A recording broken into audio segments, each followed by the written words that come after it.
The King's Armory. This is a game that I picked up at Gen Con 2015. It is a fully cooperative game with a fantasy theme, and mechanically speaking it follows the tradition of cooperative games such as Defenders of the Realm or solitaire games like the States of Siege games in the States of Siege system by Victory Point Games.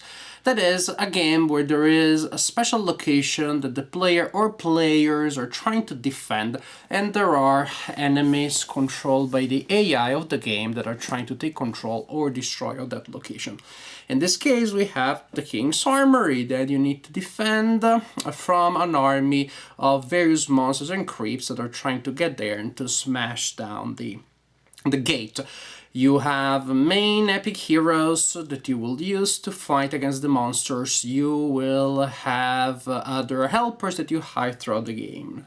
Various types of reinforcements, equipment, and various things that you can do to upgrade your forces. Let me show how the game works. We'll start by having a look at the rulebook, which is pretty heavy, also because it is printed on beautiful glossy paper and it has 62 pages. Now, should you be scared by the rulebook? No and yes. No, because 62 pages, but you do not need all of them. You do not need to know all of them to play the game. On the other hand, unfortunately, the rulebook doesn't do a good job of telling you which parts you need and which ones you don't. The rulebook is not very well organized in my humble opinion, or at least it took me much longer to learn the game than I would have liked, and I think it was necessary. This is the only table of contents that you have. And it's very generic. It doesn't really tell you where the stuff that you need is when it comes to small or not so small details. When you want to learn about what a certain character does, or how a certain character performs things, or how certain procedures are implemented, a detailed index organized by topic would have been much better. Well, you could have had one here just to tell you the order in which things are, and then something about this kind of character, or what the towers do, or movement for that character, movement in general. Much more detailed index and more player rates would have been much better. So here you have a section which is called Encyclopedia Tkanica, which is pretty long with a lot of detail that you may think is unnecessary, but is totally necessary. Everything that did not fit here, a lot of specifications, a lot of small rules, which are however important, are in here. So just start reading the book and read as much as you can, much more than the rulebook tells you you need to, because I found that to be the case. So unfortunately, not the best rulebook out there. A rulebook that by itself can be a put-off to some gamers. Now, for the game itself, here is the board of the game. It is a modular board that you put together using these tiles here. So you can organize them in different ways. Also, there are tiles that form a frame to keep the board together, and also you can use the frame to organize the 4 decks of cards that you will have in the game. Where there's a slot there where you only place 1 card at a time, that's the Armory card. It is a special benefit. That card does come out of a specific deck of Armory cards, but only one at a time is available. If you use that card, then you can replace it. But it's nice to have places to organize your cards. Other decks of cards are reward cards, which are cards such as this one. They will determine random amounts of money. Each card has a different amount. Well, there are multiple copies, but the point is that when you get rewards, you draw cards to determine the amount of gold that you gained. Reinforcements, which are special advantages, again, reinforcements that you can buy during the game and use them. And equipment cards. Equipment cards, at the beginning of the game, each character draws 2 equipment cards, which go by their character's cards, but you can't use them. So the first cards that you draw from the equipment deck are locked. To signal that they're locked, I place them like this, and then when they're unlocked, I simply turn them by 90 degrees. So that's a little strange. You see what you have. Those are cards available for purchase. During the game you can spend money to buy them, or you can spend a little less money to draw cards from the deck. I guess the idea is that you spend a little bit more to unlock the card so you know what you get, or you get cards from there, and then you're randomly drawing them. Other things, well, characters, yes, you have characters here. Each character comes with a token that represents the position of the card on the board, and then the stats of the character. Characters have hit points, I guess. Well, you guessed it. When they go down to 0, the card is knocked out. Number of actions the character can take, or about action points, because then different actions may cost different amount of action points. Movement rates, so the number of spaces on the board that the character can move. Heal rate, so that's the number of hit points that you recover at the end of each wave. The game is played in waves. After a wave, there is a phase when you're healing, reorganizing your forces, and then you start with a new wave.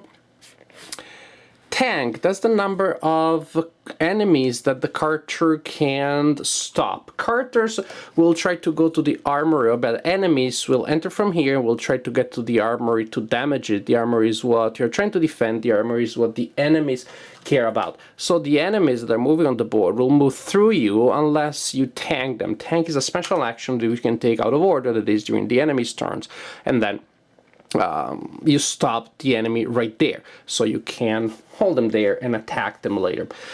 But there is a maximum number of characters, enemy characters, that you can tank. For example, this guy here is the melee guy. He can tank up to 3 enemies. She can tank only 1 at a time.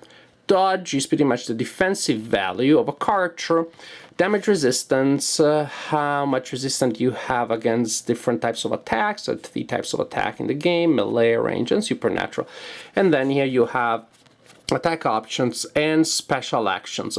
These are the things that the character can do when spending action points. For example, she has 3 attack options, 3 different types of spells that she can use, and a special other action. This character here has 2 special actions and 2 attacks.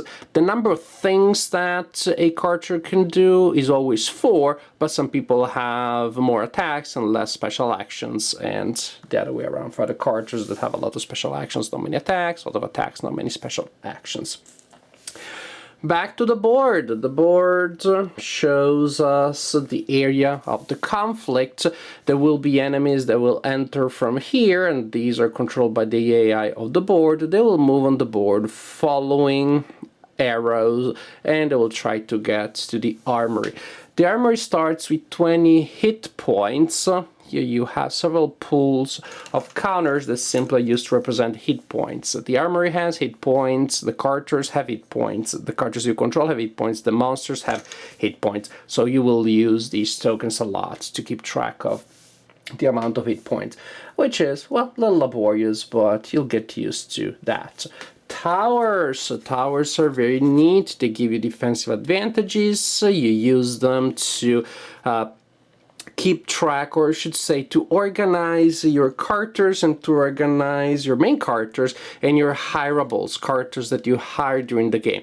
That is, the hireables will be dependent from towers. You need them. You need the towers because the characters that you hire need to be within a certain distance from the tower during the game and between waves. So if you want to hire a lot of characters, you will need extra towers. But again, towers are also good for defensive advantages that they give you, advantages when you're using range attacks, things like that. The towers are absolutely neat. They come unassembled, and this is how they look when they come out of the box. Basically, you fold this top of the tower like this, then you fold the 4 sides around it, and you lock it here. That's the general idea. I'm not doing the entire thing.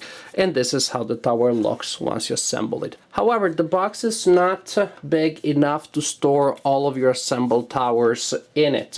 The box is big enough to store 4 towers assembled, and the other ones you'll need to store them unassembled, and then you assemble them and you take them down each time, which can be a problem because these tabs here, which are the most important ones because they hold the tower together can be worn out easily if you keep assembling and disassembling a tower. So there are 4 towers that I'm keeping assembled and I never want to take down, and the other ones I'll just keep making and unmaking each time that I need them, but I'm afraid after a while these tabs will allow us to stop working properly.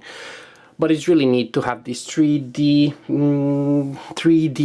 elements. They really add flavor to the game, but I wish there was a larger box to store them.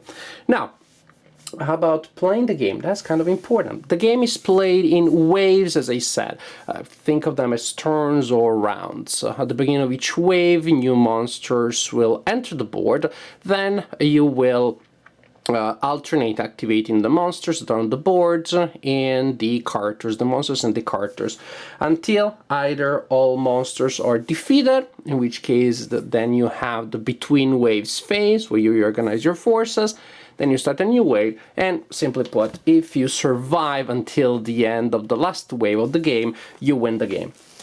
But there are the conditions that may end the game earlier, which is if all of your heroes are knocked out during a wave, then even if you have high rebels on the board, they lose courage because they saw the epic heroes going down. And so they are unable to defend against the monsters, and so you lose the game. That's one of the ways you lose the game. All of your heroes being knocked out during the game, during a wave. Or another thing, if the armory takes enough hits and it is destroyed, you also lose the game. The armory starts with 20 hit points. If monsters enter the board reach there, they inflict a hit against the armory. So you reduce the number of hit points of the armor, and then they leave the board. Unless there are some enemies that are siege engines, and those siege engines are not particularly dangerous as they are reaching the tower. I'm looking for one of those to show you. I won't be able to find them. Oh, here it is. Here's a siege engine. They're not very dangerous as they are moving towards the tower, but towards the armory. But when they reach the armory, they sit there and they keep hitting it until they are destroyed. So differently from other enemies, they can inflict multiple hits against the armory. If the number of hit points of the armory goes down to 0, you also lose the game. Again, the armory has defenses that you can purchase, but you need to purchase them. They're not automatically available to you. At the beginning of each wave, you use the selection grid. You look at the wave in which you are, and that will tell you, suppose we are in wave 4, the number of enemies that you have. For each enemy, you roll a d12. That will tell you, using this other section here, the level of that enemy. Suppose we are in wave 4, I roll a 6. Then the enemy that I am determining will have level 3. You have 5 levels of enemies, so you need to keep them in separate pools or piles to draw from. Level 1, level 2, level 3, 4, and 5. You will need a lot of yogurt jars or plastic containers like I'm using to organize them if you want to draw them, or any kind of other opaque container. Incidentally, I really like Chobani yogurt cups to use as randomizers because you can also color code them easily. You draw the enemy that you just determined. The enemy will enter the board, may enter from one side or the other. The entrance has 2 sides. One side says odd, that is, you use it to place the monster that entered on an odd roll. Even, to place the enemy that entered on an even roll, and then the enemy will move following arrows depending on where the enemy entered. And also enemies may have a quote-unquote red movement rate or yellow movement rate, so they follow different types of arrows. This is simply to indicate where the monster will move. Let's have a look at the stats of a monster. Monsters have, look at this sort of James Bond goblin. Monsters have an icon here to indicate the type of attack. This is melee, other types are ranged or supernatural.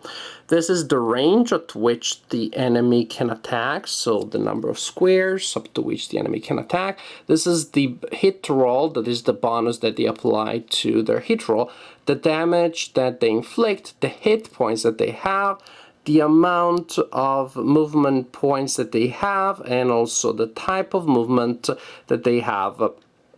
Their dodge value, which is again the number against which you're rolling, the higher it is, the harder it is to hit them.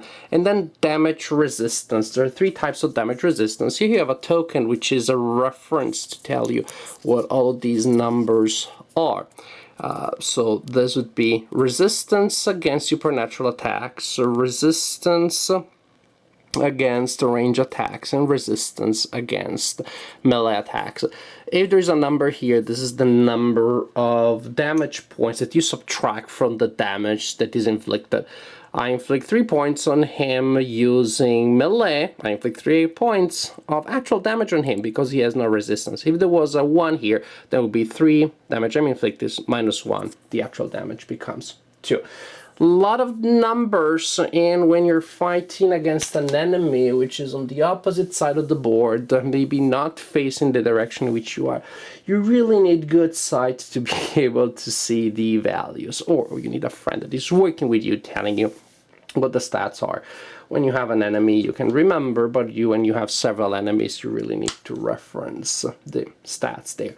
Small numbers, so that makes it a little hard again to see those numbers when the token is far from you. But I don't know how else it could have been resolved, because you need a lot of them on those tokens. So either you need really large tokens, or this is the way it is, small numbers.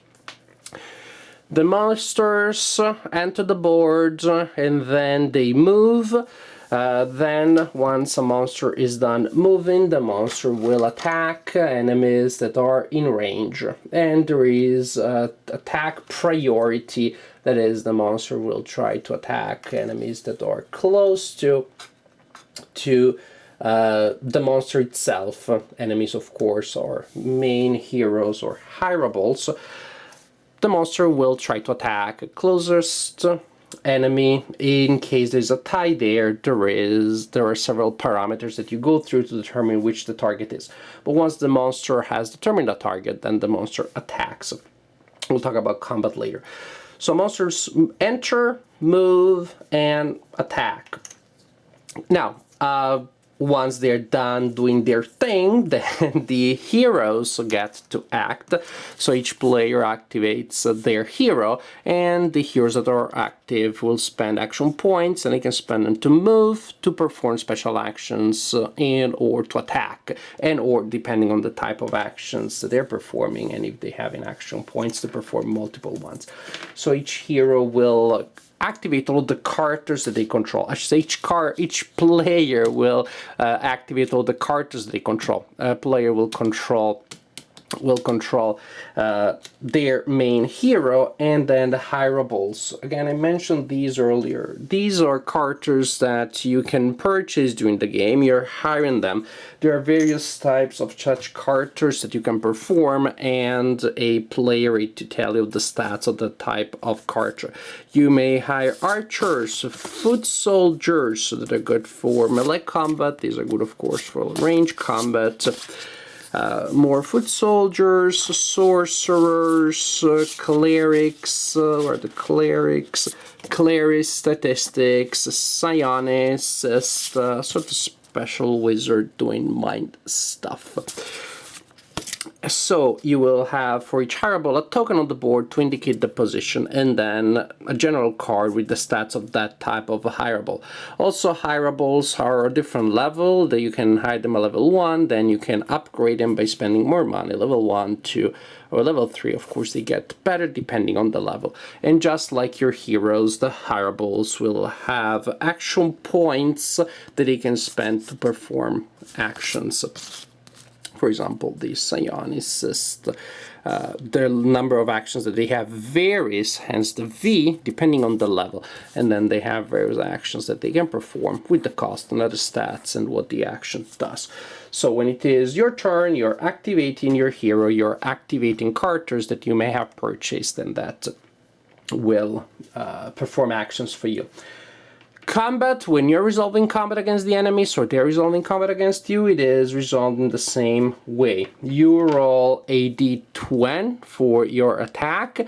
You look at the number that you rolled, and that's your natural result. You add the hit, you add bonuses for your hit roll to that when you're trying to attack. Again, remember, you have to be within range. Natural roll plus the hit roll if the result is equal to or higher than the dodge value of the opponent, then you inflict a hit and inflict a number of damage points equal to the damage for the attack that you're using. That may be modified by several circumstances, like you may have special equipment that allows you to inflict extra damage. You subtract the damage resistance of the opponent to that specific type of damage, and then tells you the number of damage points that you inflict on the opponent. You subtract that from the number of hit points. My opponent has 10 hit points, I inflict 4, he has a damage resistance of 1, so I actually inflict 3, then I take 3 hit points from the pool of hit points that the character has. So here you see the characters just sitting there on the board, but usually during the game they actually would be sitting on a stack of hit points, indicating how many hit points they have at a time. So each time that you inflict the hits, you need to adjust that pile. This has 12, I inflicted 4, now it has 8. Again, there is a little bit of upkeeping that needs to be done because of that. This is the general idea. During waves, you activate monsters, then you activate yourself to perform actions and attack the monsters. The monsters attack you, and you play until the end of the wave. If you survive for that long, at the end of the wave you get reward cards that you can spend to buy new equipment, unlock equipment that you started with, build new towers, buy reinforcements, develop the Armory card. If you're short on money, there are ways that you can gain money during the between waves. For example, you can destroy a tower, you sell it, you scrape it for parts, I guess, and that gives you money. But that's how you do it. In the between phase, in the between waves phase, that is also when you are hiring new people or leveling up your people. And that's how you play the game. You repeat the procedure, play a wave, between waves phase, play the other wave until you survive the end of the last wave, in which case you win the game, or if the enemies knocked out all of your heroes or destroyed the Armory, that is when you lose the game. Now, this is a game that I like. There are big things that I like about it, but there is also a host of smaller nagging things that could have been done better and somehow detract from the experience. The rulebook to me is a major letdown. I believe that needs some really serious revision, or at least a very detailed index of matters, because reading through it, there's a lot to swallow, and then when you need to go back and check this or that thing to find it is really hard, and that simply is annoying if you have to slow down the game to do that, to double check things all the time. More play rates, anything to make the game more accessible and to make the game feel less fiddly. Because this game is not fiddlier or more detailed or more complex, I feel, that Defenders of the Realm, for example. They're sort of like, not heavy, but medium weight games with, well, a good amount of rules, but nothing too crazy, nothing that is terribly counterintuitive, but you need to be able to double check things the first time or 2 or 10 that you play the game, especially with new players. Components that have a lot of numbers on them and are just not very easy to see. Maybe larger components, less numbers there, again a big chart with the stats of all the monsters that each player can keep, and then you simply have a token on the board that tells you the identity of the monster, and then you check. That could have been maybe something. things of this kind. The heroes are great to play. Their abilities are sometimes are very situational. So I also feel that there is a little bit of a missed opportunity there, because there are heroes that have some abilities that are just so situational or so hard to pull off that you almost never end up using them. So you have all this great range of things that the hero can do, but then practically you end up only using one or two abilities or one or two attacks. That is one thing. Oh yeah, another thing that I wanted to mention. There are very traditional gender role in the characters in this game. Women are clerics, healers, or little angels, or they're archers, and then the men do the heavy fight and they're warriors. This is very traditional. We've seen that a million games, and precisely because of this, I think maybe it's time to start moving on. I really would like new fantasy games or games in general to move past such stereotypes and to give us a more nuanced representation of gender roles in our board games. I remember back in the day, Tomb, that game, which is pretty messy as a game, did a pretty good job of having good representation of genders across the board. Things like this. I decided to mention some of the things that I don't like too much about this game early on, so that then I can talk about the biggest ones. Because the biggest things, which are the ones that I like. Otherwise, I may end up giving you the impression that I had a negative impression, a negative experience with this game, which is not the case. In a nutshell, I can already anticipate this to you. This is a game which is good to very good. It could have been even better, could have been excellent. As is, it is a pretty worthy game experience. About the things that I like. Well, the cooperative experience, fully cooperative, where you really need to work together with your teammates. You could play the game solitaire with only one character, but I think you're missing something there. I think it is good to have at least 2, 3, 4 characters that are interacting, taking control of different areas of the board, controlling different characters that you hire. Definitely, it's really good to have this intense action where you have a monster that specializes in something specifically, and then you decide I go there with my wizard, and then I am gonna have an archer. I don't want to get close to that enemy. That enemy is very powerful at that, but not so much at that. Then I'm gonna move this character real fast across the board because this is the best character to protect against that monster and to attack that monster.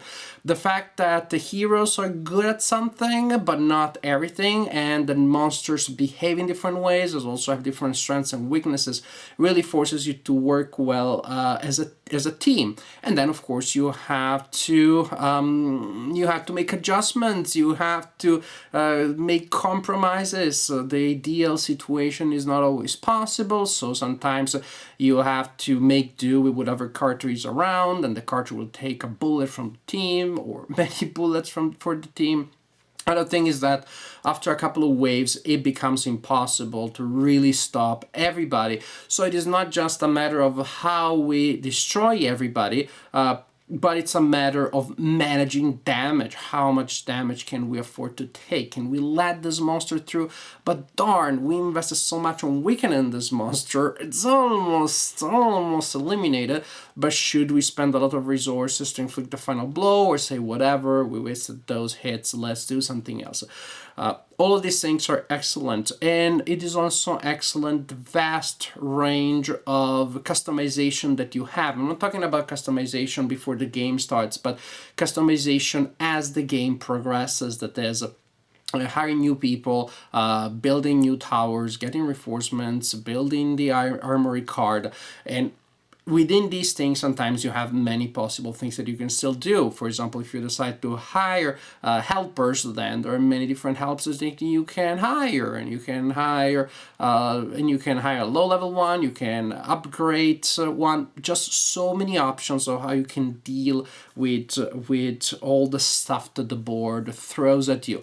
I like the variety of monsters that come out of the yogurt jars or whatever randomizer you're using, that even at the higher level you may still get some lower ones, and the lower levels sometimes you can still get a big guy out there. But while the combination of monsters is different every time, so they move differently, they behave differently, they do damage differently, at the same time, you still have a coherent, you still have a consistent narrative in which you do see that these waves of monsters, whose composition is completely unpredictable before the wave starts, overall become tougher, more numerous, and they do give you the sense of progression, they do give you the sense of narrative, and you also see the progression within your team, when on one hand you are getting better stuff, but on the other hand you're also trying to fill the gaps in your defense that have been created by the previous waves, people that have been killed or things that have been used, things like that. The overall experience is very good. Now, the game played from wave 1 to wave 5 or 7. This is how the game is usually played. You decide when you want to end the game. Can be a little long, and if you're playing from wave 1 to wave 7, can feel a little repetitive. At the end of the day, it is wave comes, smash them, wave comes, smash them, and so on and so forth. With, as I said, however, luckily enough, this growing sense of impending doom and increasing threat that is coming against you. But what I really like also is that the game, the rulebook, comes with a lot of play variants, so you can experiment and tweak things around a lot. And what a play variant that I like very much is a system of rules that allows you to start the game from later waves. Because the earlier waves are not all that exciting. Wave 1, wave 2, you slap the monsters in the face, the monsters go away crying, you didn't break a sweat. It's sort of like a way for you to gain experience, so you gain rewards and you build up resources for later waves. Or you can use the special rules and use a table that tells you if you start at wave 4, then you receive immediately this amount of money, which represent what you would have gained more or less if you had played from wave 1, but you also start with some damage and you also start with some other negative stuff. But you also get some equipment, but you also get da-da-da-da. So basically you have different set of conditions that abstracts more or less what could have happened in earlier waves. I think playing with earlier waves is something that players will probably do when they're teaching the game to new players, but once you become an experienced gamer, I don't see much interest in those things, and it's great that you don't have to go through those. You can just start with any wave you want. You can start with wave 4, end with the wave 5, then you have a game that can easily fit within a larger gaming event. You play it in a single session. If you're playing from wave 1 to wave 7, it's gonna be a long game, and I do not know that many players will still be all that excited by the end of wave 7, unless you break it in multiple installments and meetings. It's a good game. There are just minor things in the production, sometimes in the rules, in the powers of the characters, that could have been done better. I think this is a game that has a toolbox quality, just because the play variants that they recommend already encourage you to play the game in various alternative ways, and I think players very soon will start tweaking things around, and this is a game that invites homemade rules more than other games. The balances are tight, of course, but I think there's a lot of leeway that players that are unsatisfied with minor details of the game can play around, and they can definitely come up with their own variants, their own rules that will make the experience better fitting for their game group. King's Armory, the tower defense board game, comes in a heavy box. I wish it was a bigger box. It's a nice box. Everything looks nice, the art is great, and again, barred some minor elements here and there, this is overall a very enjoyable game. Oh, and before I forget, I want to take a second to thank some viewers of my videos that have backed my Kickstarter campaign for 2015. The viewers I'm going to thank in this video are Jessica Kaufman, James H. Jones, William McGuinness, and Lindsay Hobday. Thank you for the four of you for backing my Kickstarter campaign, and thanks to all of you, my viewers, for watching my videos.